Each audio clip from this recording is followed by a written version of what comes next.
السلام عليكم ومرحبا بكم معايا في فيديو جديد. نتمنى الفيديو ديال اليوم يلقاكم في احسن الاحوال ان شاء الله. وكيف ما كتشوفوا معايا الوصفه ديال اليوم هي عباره على الخبز المحرش او الخبز ديال الشعير بطريقه سهله واللي ممكن انكم توجدوها في الفطور ديال الصباح. وغادي نرافقها لكم مع زيتون كحل مشرمل اللي كيجي صراحه لذيذ بزاف، واللي حتى هو ممكن انكم تقدموه في الفطور اولا في الكاسكروط ديالكم. ودابا غادي ندوزو باش غادي نشوفوا الطريقه ديال التحضير ديال المحرش.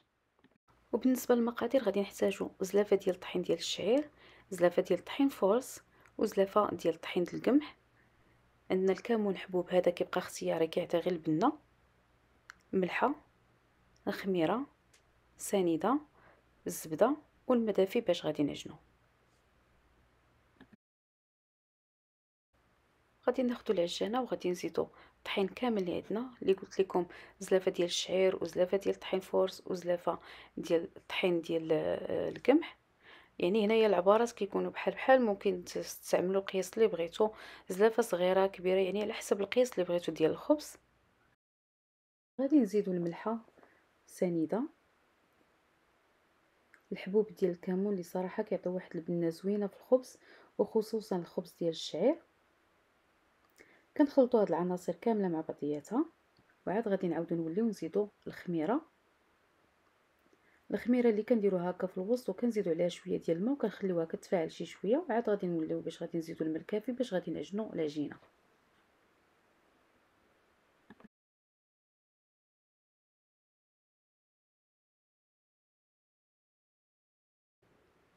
من بعد ما خليت الخميره كتفاعل شي شويه غادي نزيد تقريبا واحد 2 كيسان كبار من الماء دافي، وكنخلي العجينه كتعجن على سرعه متوسطه، وانا كنزيد الماء كل مره. ضروري من العجينه كتكون مرخوفه شي شويه ماشي قاصحه، باش حتى الخبز كيجينا رطب. غادي نخلي العجينه كتسدلك واحد شويه، وعاد غادي نولي نزيد الزبده اللي عندي وكنخليها تعجن مزيان على الاقل واحد 8 ديال الدقائق، وغادي نعاود نرجع معكم باش غادي نشوفوا القوام ديال العجينه كيفاش كيكون.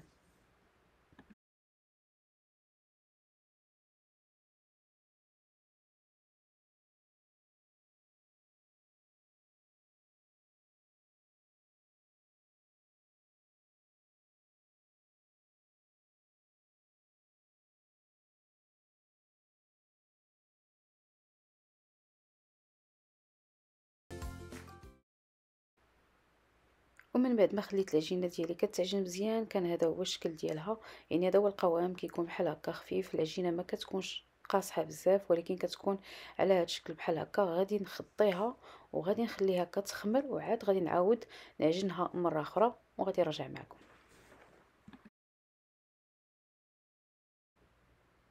ومن بعد ما خليت العجينه كترتاح وخمرات كيف ما كتشوفوا كيتضاعف الحجم ديالها، غادي نعاود ندوز باش غادي نعجنها مره اخرى واحد تقريبا واحد دقيقه حتى لجوج ديال الدقائق.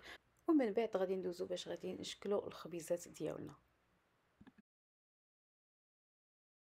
كندهن يدي بالزيت وكنبداو نشكلو في الخبيزات على هذا الشكل كيف ما كتشوفوا. القياس على حسب نتوما شنو بغيتو، الا بغيتو الخبيزات صغار كديروهم صغر من هكا. فهاد القياس هذا اللي كتشوفوه كيعطينا خبيزات شويه موين، ماشي كبار وماشي صغار. غادي نكمل العجينه كامله اللي عندي وغادي نعاود نرجع معكم باش غادي نكملوا التتمه ديال التحضير ديال هاد الخبيزات.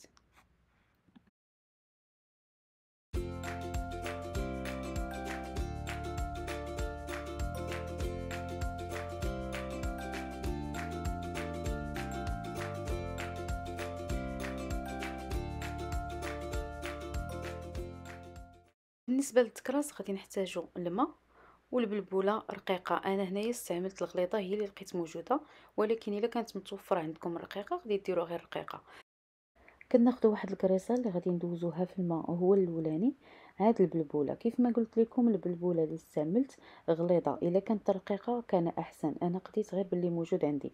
غادي نكمل هاد الكريسات كاملين اللي عندي وغادي نكرسهم وغادي نديرهم في واحد الطاوه وغادي نغطيهم ونخليهم كيخمروا، وغادي نعاود نرجع معكم باش غادي نوجدوا الزيتون كحل مشرمل.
كنخليو فيها الخبيزات كيخمروا. غادي ندوزو باش غادي نوجدوا الزيتون الكحل مشرمل اللي غادي نحتاجو فيه الزيتون كحل بالعظم، الزيت البلديه، زعتره، ثومه هكا مفرشخه يعني ما محكوكه ما والو، بحال هكا كنهرسوها بالكاس، كمون وشويه ديال التحميره الحاره اللي كتبقى اختياريه. غادي ندوزو باش غادي نزيدو هاد المكونات. عندنا الزعتره اللي كتعطيه واحد النسمه زوينه في هاد الزيتون، الزيت البلديه يعني على حسب زيت البلديه نتوما عينيكم ميزانكم. كيف ما قلت لكم سابقا في هذاك الزيتون المشرمل اللي كنت درت من قبل، يعني الا شفتوا الزيتون ناشف كتزيدوا عاوتاني الزيت، كنزيدوا التحميره حاره اللي كتبقى اختياريه على حساب الرغبه ديالكم، الثومه كيف ما قلت لكم مهرسه بالكاس، والكمون بطبيعة الحال. وكنخلطو مزيان هاد الزيتون بحال هكا، صراحة كيجي زوين بزاف، يعني الا جربتوه انا متأكدة انكم ما غتبقاوش تستغناو عليه. كيف ما قلت لكم في الزيتون الاخر اللي قبل اللي غادي نخلي لكم الرابط ديالو في صندوق ديال الوصف، واللي بزاف البنات جربوه وعجبهم، وقلت علاش لا ما نشاركش معكم حتى هاد الطريقه ديال الزيتون الكحل كيفاش كنشرملو. يعني كنبغي نشارك معكم اي حاجه كتعجبني واللي كنكون متاكده انها غتعجبكم حتى نتوما. وكانت هذه هي النتيجه ديال الزيتون اللي فعلا كيجي لذيذ بزاف، وكنتمنى انكم تجربوه حتى نتوما ويعجبكم وتشاركوه مع العائله ديالكم. وبالنسبه للطريقه ديال الاحتفاظ فكنديروه في الطاسه ديال الزاج وكنديروه في الثلاجه، وكنزيدوا الزيت مره مره الا بان لينا انه نشف من الزيت، وصافي كتقدموه في الفطور اولا في الكاسكروط. يعني راه صراحه فعلا كيستحق التجربه. ودابا غادي ندوزو باش غادي نطيبو هاد الخبيزات اولا المحرشات من بعد ما خليناهم كيخمروا. الفران كيكون مسخن من قبل على 400 فahrenheit، وكنعاودو ننزلوها ل 350، وكنخليو الخبيزات كيطيبوا على على خاطرهم وعلى عافيه مهيله حتى كيتحمروا. وكانت هذه هي النتيجة النهائية ديال المحرشات اللي كيجيو لذاذ بزاف، وخصوصا مع الفطور مرافقين مع الزيت البلدية والزيتون الكحل المشرمل اللي شاركت معكم اليوم في القناة. فإلا عجبكم الفيديو ديال اليوم شاركوه مع العائلة ديالكم ومع صحابكم، وما تنساوش تشتركوا في القناة وتفعلوا الجرس باش يوصلكم دائما الجديد. ونتلاقاو في فيديو قريب ووصفة جديدة. خليت لكم الراحة والسلام عليكم.